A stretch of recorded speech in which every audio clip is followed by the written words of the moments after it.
when it relates to, Big Brother, I mean, obviously we saw all the things that transpired during the Cold War. Who knows if it ever really ended?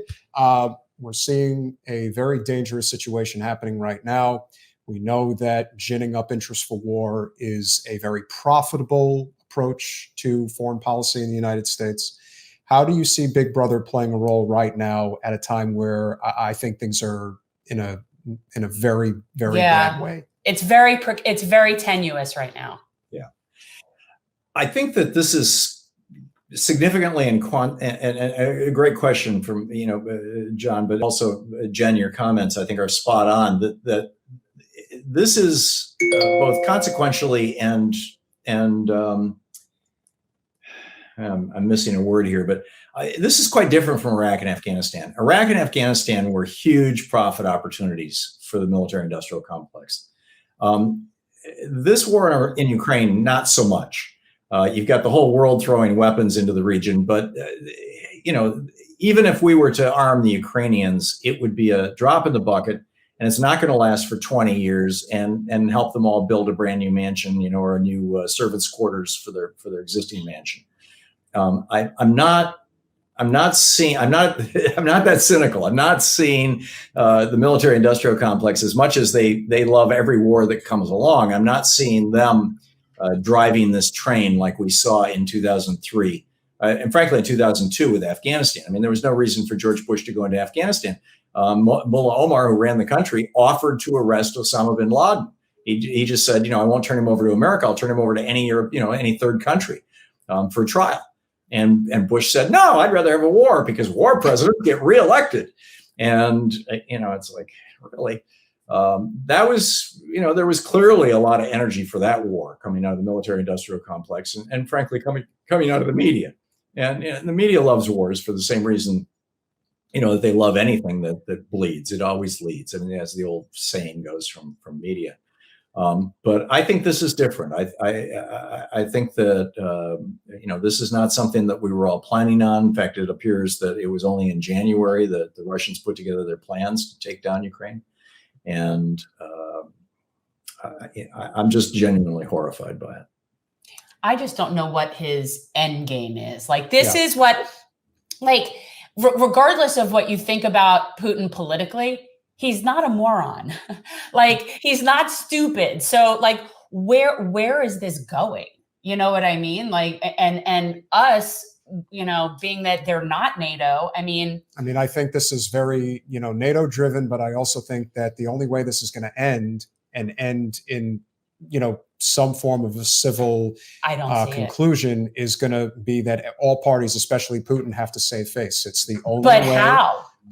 How does that happen? Yeah, well, that is the big question. I don't know. I mean, but I said this on the air yesterday. In fact, I was talking with a professor of psychiatry, Justin Frank from George Washington University, and an old friend of mine, Armin Lehman.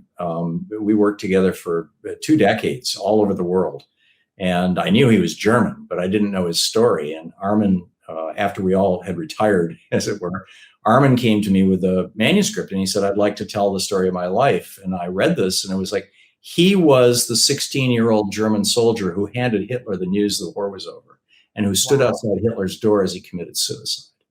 And now there's been a book, 2 books about it and a movie about him and all this and he's passed away now. He died about a decade ago.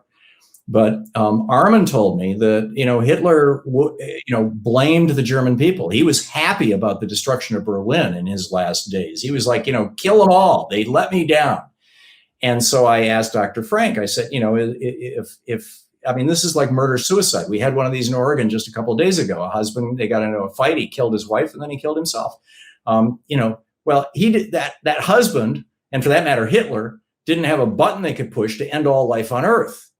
Is it possible that, Putin could go that far? Is he that deranged? And Dr. Frank's comment was to the effect of, we have to be careful that this guy isn't humiliated. Let him live to fight another battle, as it were, and then let the world, organize and maybe hold a trial or whatever. I think this has politically destroyed him. I don't think he's going to be president of Russia 2 years from now, probably not a year from now. Well, I mean, I know that economically they're like crumbling over there. And so what I'm wondering is this a distraction on there? And like, we see it all the time. Like, we live Wag the Dog. I mean, we wrote Wag the Dog in this country. So it's kind of like, I wonder if this is what basically is going on, because like, economically they're a mess and he's not looking good. So that's the kind of thing that would inspire some sort of military action. He went into Syria and just bombed the crap out of Aleppo. I mean, leveled entire neighborhoods, just it killed thousands, maybe tens or even hundreds of thousands of civilians. Nobody really knows. And parts of Damascus. And other than the explosion of Syrian refugees trying to get into Southern Europe, the rest of the world was kind of because we didn't see it happening. Yeah. And then when the Chechen region of Russia tried to break away and declare their independence, he went in and he bombed the crap out of Grozny and killed tens or hundreds of thousands of people. This is a fellow who has no problem killing people, no problem at all with that. But neither of those two wars were fought in cities where everybody had a cell phone and there was a robust Wi-Fi and cell phone infrastructure. This is and neither one of them was, arguably part of Western Europe. This is the first TikTok war. This is the first war that we're watching in real time, and we're hearing the stories of actual people, average people who are talking about, my house is on fire. I can't find my baby. My husband had to go off, and, my grandmother is making Molotov cocktails.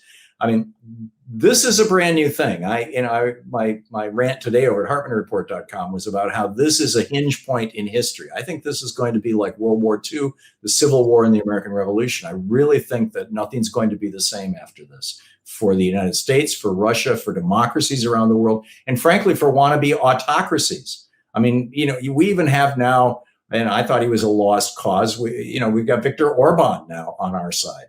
It's these guys who have had kind of gone to the dark side, and now all of a sudden they're like, okay, we'll defend democracy.